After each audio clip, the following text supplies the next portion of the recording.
a llenar gas, ya se dio la instrucción y ahorita nada más voy a apagar cuando termine.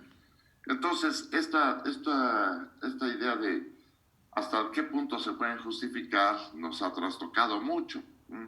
De ahí que haya habido estudios sobresalientes, como lo hemos narrado, el derecho penal mínimo, que me parece lo más prudente que hay en este momento.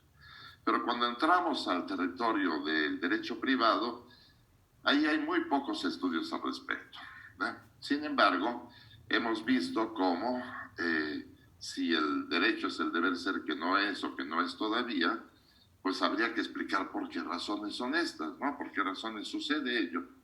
Y lo que hicimos fue tematizar el orden en términos de control social y de esa manera nos damos cuenta de que junto a los instrumentos jurídicos hay otros instrumentos normativos no jurídicos que también nos están connormando en las expectativas sociales.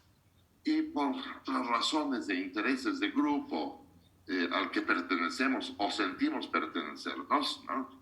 Vamos haciendo una serie de lucha para los efectos de que estas cuestiones que nos parecen a nosotros, a cualquiera de los grupos sociales, mucho más razonables, se manifiesta esta lucha para que alcancen ser prescripciones jurídicas, a pesar de que una vez que lo logren, serán el deber ser que no es o que no es todavía. O sea que nos deja una entramada suficientemente fuerte como para desilusionarnos, ¿no? Digamos, es el tiempo de indigencia del que hablaba Heidegger, ¿no? Ese tiempo en donde por más esfuerzos que hagamos, las cosas siguen siendo peores inclusive, ¿no? Cada vez son peores.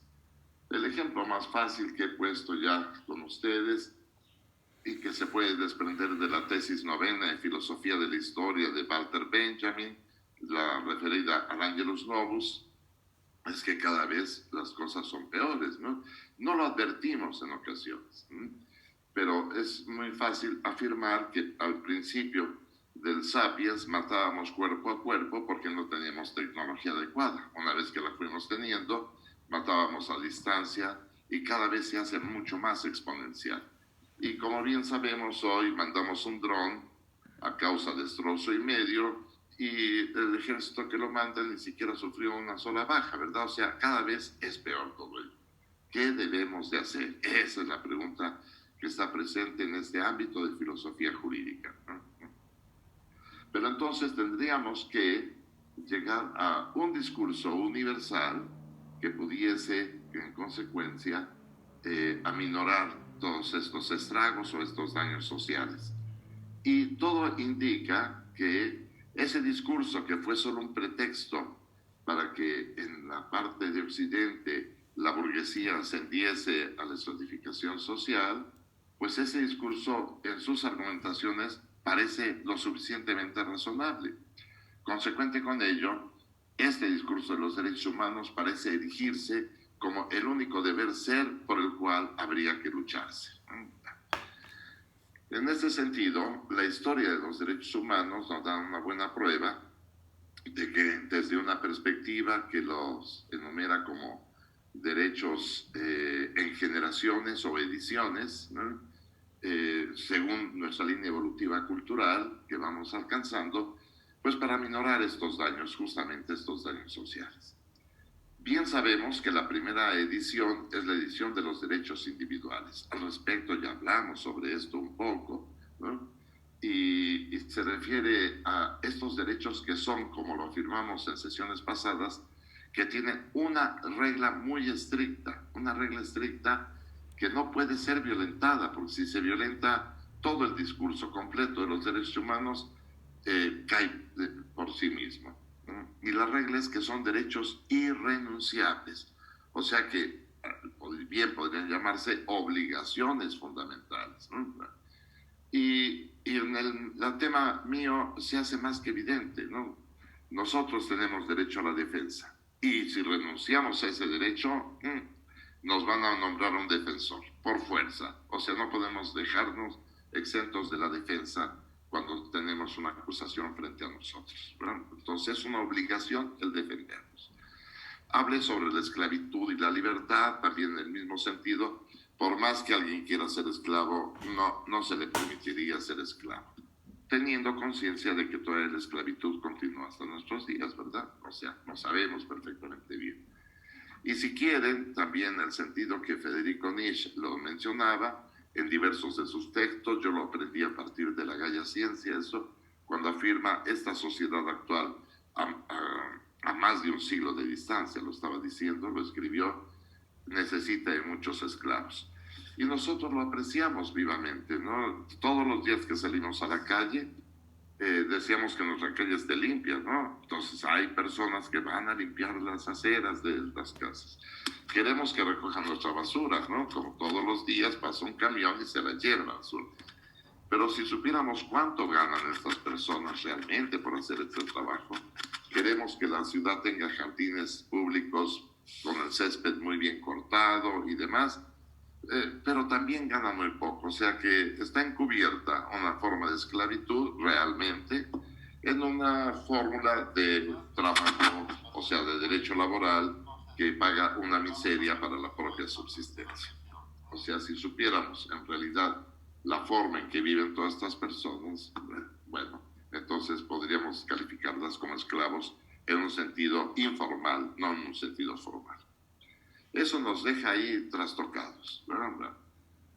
Pero viene la segunda edición justo por evidenciarse lo que estoy señalando. Y esta segunda edición son los derechos colectivos y sociales. Y también aquí tiene una regla para hacerla compatible con los primeros derechos, los derechos individuales.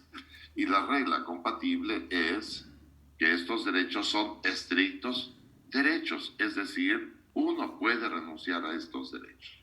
O sea, que aquí no habría duda alguna.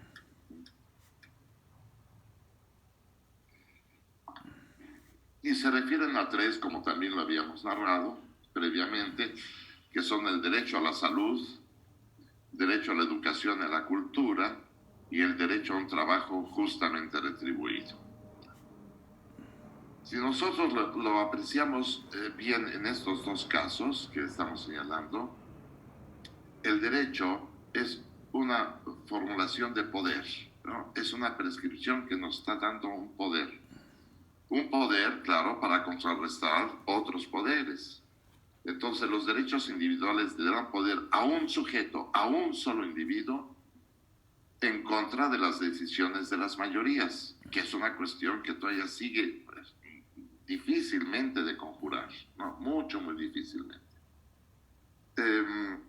Pero nos da esa posibilidad. Y el derecho a un trabajo justamente retribuido es para los efectos de limitar a las personas propietarias de los medios de producción, perdón que hable así muy marxistamente hablando, muy marxistamente dicho, que nos dan ese poder para limitarlos, ¿no? Es decir, sí, voy a trabajar contigo, pero hay un mínimo que se justifica, un salario mínimo, una jornada mínima, en fin, todas estas prestaciones y diversas prestaciones, ¿no? Seguridad social, seguro médico, etcétera, todas estas cuestiones que es para equilibrar las relaciones contractuales entre los miembros de una comunidad. Entonces van tratando de limitar todo ello. En cierto sentido, para esta cuestión de seguridad y demás, existe lo que conocemos como jubilación. Después de haber dado tu fuerza de trabajo por tantos años, te mereces tu última etapa de vida asegurarla de una manera más razonable. Y parece que esto va saliendo cada vez mejor, ¿no? Cada vez es mejor, ¿no? Yo, por ejemplo, acabo de jubilarme, ¿verdad? Estoy jubiladito de mi universidad, la Autónoma Metropolitana, llevo desde agosto jubilado, entonces pues ahí voy, ¿no? Ahí voy con ello. Por supuesto que esta jubilación pues no alcanza tampoco para maldita sea la cosa, ¿verdad? O sea que no se puede. Entonces, pues por eso trabajo para Ceci Hook. Pues sí, yo sigo ganando aquí un poco de dinero y compenso las cosas, ¿no? Trabajo para otras universidades, también por Zoom, y voy compensando todo aquello, ¿no? Pero ya no puedo hacer lo mismo que hacía antes, ¿me explico? O sea, la ventaja es que yo no soy jugador de fútbol americano, porque a los 40 años tendría que estarme jubilando, ¿no? En cambio, en el caso nuestro, las cuestiones intelectuales, pues entre más tiempo pase, más sabemos y más podemos mostrar los conocimientos para que el saber se siga acumulando, ¿no? Entonces, pues yo seguiré haciendo eso, ¿no? Hasta los últimos días de mi vida, ¿no? Ojalá pueda hacer lo que señalan diversos escritores. Si quieres ser un verdadero escritor, tienes que conocer el mundo. Entonces me voy a dar esa tarea, ¿no? Final, vamos a conocer el mundo. Hay muchos lugares que desconozco del planeta, particularmente del sur, como es África, ¿no? Cosas así. Egipto, ¿no les gustaría ver las pirámides de Egipto? Aunque son más pequeñas que las pirámides de Teotihuacán, pero bueno, estas tienen una cierta orientación y las de Egipto son diferentes, en fin, ¿no? Que habría que ir a conocerlas, tomar la comida local y ver las prácticas sociales, y quizás eso nos inspire para ir más allá en todo nuestro camino de conocer y tratar de comprender el planeta, el mundo, a comprendernos entonces a nosotros mismos, ¿no? Estamos en esa idea, ¿no? Pero estos derechos, que son estrictos derechos, significarían algo que tal vez tengamos alguna complicación, porque es la gran discusión de la Guerra Fría, ¿no? Estos derechos son renunciables, pero solo fue renunciable en el caso de Occidente. O sea, yo tengo derecho a trabajar, pero nadie me va a obligar a trabajar. Tengo derecho a educarme, pero tampoco nadie me va a obligar a educarme. Y tengo derecho a la salud, pero nadie me va a obligar a curarme. Yo seguiré fumando aún con COVID, ¿sí? O sea, eso no me va a afectar en lo más mínimo. Prefiero hacerlo. Es mi forma de vida y ya, ¿no? He decidido como individuo hacerlo, ¿no? En cambio, en la Unión Soviética era todo lo contrario. Si encuentran un enfermo, lo van a curar, aunque el enfermo no quiera ser curado. En los tiempos de la Unión Soviética me estoy refiriendo, ¿no? Si no trabajas, entonces cometes el delito de ser parásito, porque si vives y no trabajas, estás explotando la mano de obra de otro, ¿no? Que te está pagando a ti. Y en la educación y en la cultura, pues necesitamos una sociedad cada vez más culta, que conozca mejor las cosas, y si tú no estudias, estás echando a perder, eres un lastre para el resto de la sociedad. Entonces ahí se rompieron estas reglas, digamos. Y después vendrían, la experiencia mundial reflejaba cómo, por el proceso de neocolonialismo, se evidenciaba que unos países explotaban a otros países más débiles, ¿no? Extraían sus riquezas naturales y pues las dejaban hechos una miseria. Todo esto sigue pasando hoy en la aldea global, y nosotros somos la mano de obra de Occidente, y también damos ciertas concesiones para que extraigan minerales y se lleven toda nuestra riqueza, digamos. O sea que el problema se mantiene actual. Sin embargo, estos derechos de la tercera edición vinieron a tratar de limitar, o sea, dan poder para limitar a los países fuertes frente a los países débiles, y dentro de un Estado a las autonomías culturales, como el caso nuestro, nuestras antiguas naciones indígenas, que siguen siendo, entrecomillado, esclavizadas, ¿verdad? O sea, arrastradas a la vida miserable todavía luego de 500 años del contacto con Occidente, ¿no? O sea que hay límites ahí. De ahí que han salido los derechos de las comunidades indígenas, entre otros, por ejemplo. Y ya la siguiente edición es la referida a las personas en situaciones específicas. Así se narra. Me parece que no es muy correcto el relato, pero así se narra. Y son los derechos de otros grupos débiles dentro de la sociedad, justo por esa violencia que nos arrastró hasta este tiempo, ¿no? Y estos se refieren a los derechos de la infancia. Y claro que le dan poder al infante en contra del poder que tienen los adultos, porque han sido siempre objeto de diversas formas de violencia. Los derechos de la mujer, más que evidente, ¿no? Más que evidente. Ha sido objeto de un control social mucho más férreo, y que normalmente, ante la violación de este control social, se expresa, ¿no?, una violencia que causa la muerte de infinidad de mujeres todavía en nuestro tiempo, ¿no? Derecho a las personas de mi edad, porque también nos maltratan los jóvenes maduritos, ¿verdad? ¿No? Bueno, entonces también contrarrestar todo ello, ¿no? Este tipo de violencia. Y después el derecho a todas aquellas personas que sufren una diferenciación biológica, física, y que son objeto de estigmas diversos, ¿no? Como todo caso de handicaps, por ejemplo, ¿no? Y de las personas con problemas mentales, o sea, psiquiátricamente inimputables, si se me permite ese término, o con trastornos mentales ahí, porque son también, han sido y siguen siendo objeto de diversas formas de violencia en su contra.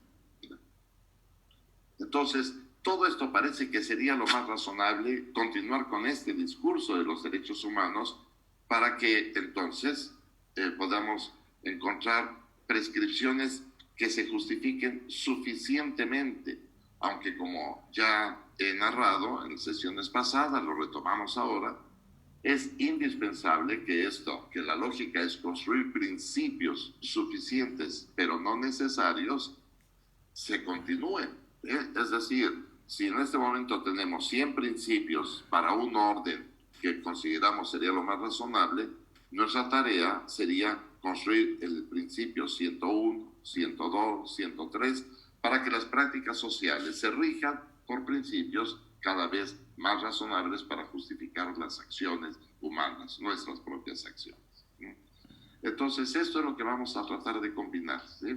Y por una razón, que voy a ir a pagar el gas que ya están terminando, nada más me recuerdan el rubro dignidad. Eso es lo que necesitamos ver ahora, ¿sí? Y para que no escuchen el escándalo de esa vieja vecindad, de viejas épocas que dicen gas y ya le pagué, ¿cuánto es? Etcétera. Sí, voy a apagar mi micrófono por 2 minutos, perdonen.